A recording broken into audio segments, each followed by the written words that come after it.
información y música en tu radio nacional.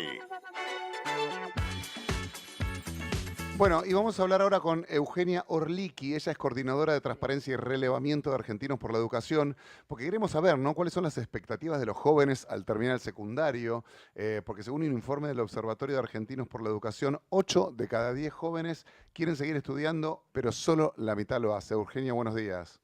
¿Qué tal? Buenos días, Diego. Buenos días, audiencia. ¿Qué tal? Bueno, ¿cómo es esto? Entonces, de 8 cada 10 quieren seguir estudiando, pero solo la mitad de estos 8 lo hacen. Sería, espera, ahora, claro, sí. Quería mostrar que yo sabía. Si 8 de cada 10 lo hace, pero la mitad lo hace, entonces, espera, 8, 4. 4 estudian. Sí, lo que hicimos en este informe primero es ver los cuestionarios del operativo Aprender que se hace a los alumnos del último año de secundaria y se les pregunta cuál es su proyecto inmediato. Esto, perdóname, tiene que, Sí. en mi época se llamaba el test de orientación vocacional, ¿es eso? No, esta es una pregunta, es una evaluación que se hace para conocer los conocimientos de lengua y matemática y aparte se le hace algunas preguntas a los alumnos, entre ellas se le pregunta sobre sus expectativas al futuro inmediato. Ajá. Lo que es importante es que es un operativo censal que se hace para todo el país, a los jóvenes del último año de la secundaria. Sí. Y ahí lo que vemos es que el 85%, es decir, 8 de cada 10, piensa estudiar y 6 de cada 10 piensa trabajar, ¿no? Entonces, pero vemos que hay diferencias también por nivel socioeconómico, es decir, cuando ordenamos a los estudiantes por su nivel socioeconómico de menor a mayor, vemos que la proporción de los que quieren estudiar es más alta en los deciles más altos, es decir, entre los más ricos.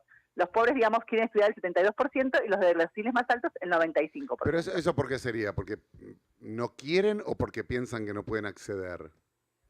Y ahí no explica por qué, pero tiene una probabilidad también más alta de querer trabajar. Es decir, que por su condición piensan que van a poder trabajar. Por eso me parece que es algo más cultural que otra cosa, ¿no? Porque si le das las armas para estudiar, yo supongo que van a querer estudiar, me parece a mí. Obviamente, y pensar que son alumnos que ya llegaron al último año de la secundaria, claro. Es decir, que están a punto de terminar. Claro. Y una cosa que es por ahí interesante en ese sentido, cuando piensan que es cuántos quieren trabajar y estudiar las dos cosas a la vez, el 50%, en casi no hay diferencias entre deciles, de los que quieren trabajar y estudiar a la vez, ¿no? Mira. Hay diferencias en los que solo dicen que solo van a estudiar, en los deciles más pobres el 21% y en los deciles más altos el 48%, ¿no? Asociado por eso.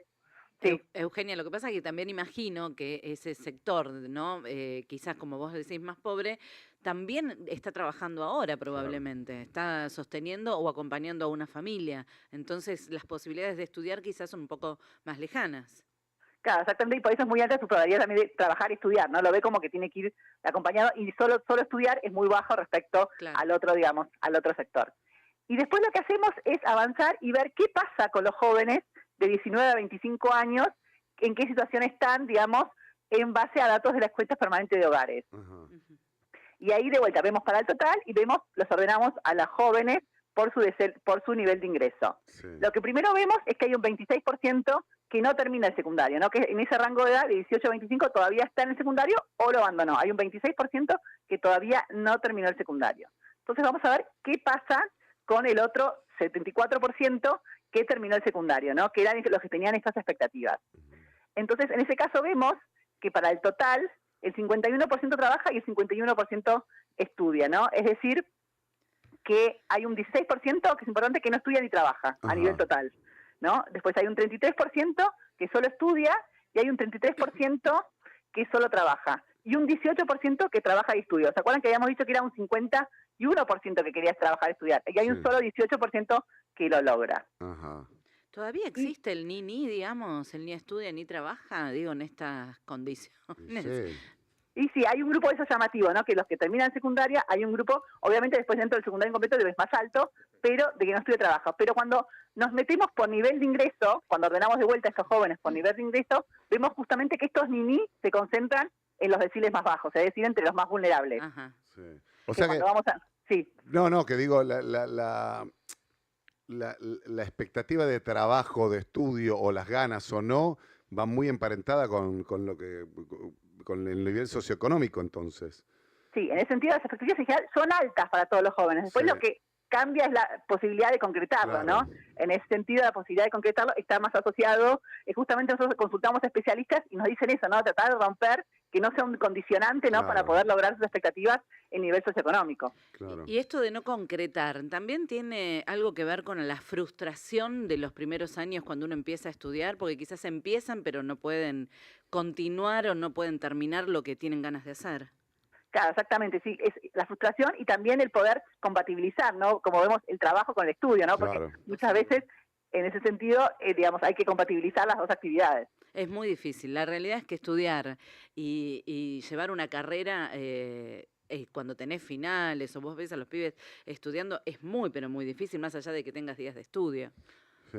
Claro, sí, exactamente. Y lo que es importante acá de vuelta, ver las diferencias estas que encontramos, ¿no? Entre los niveles socioeconómicos.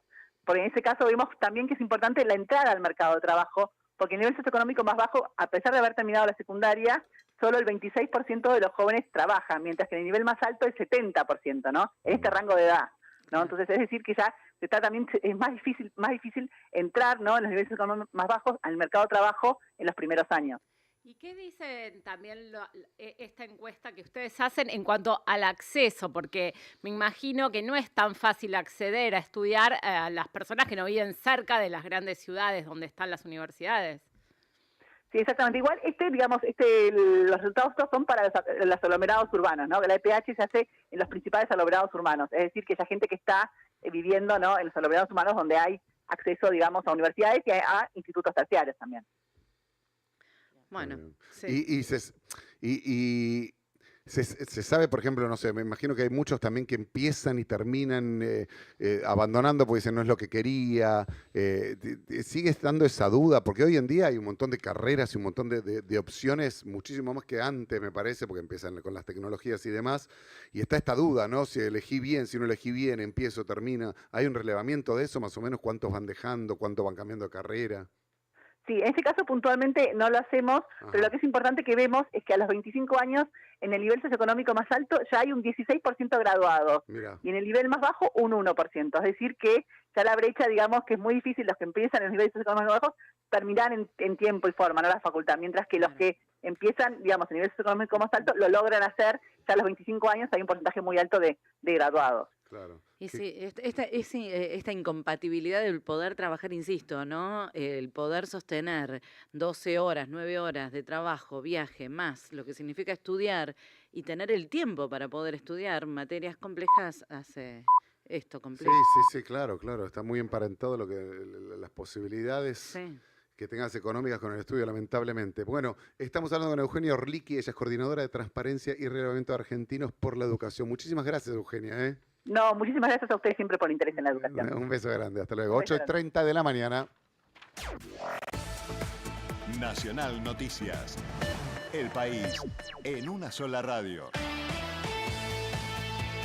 Las 8:30 en la Argentina.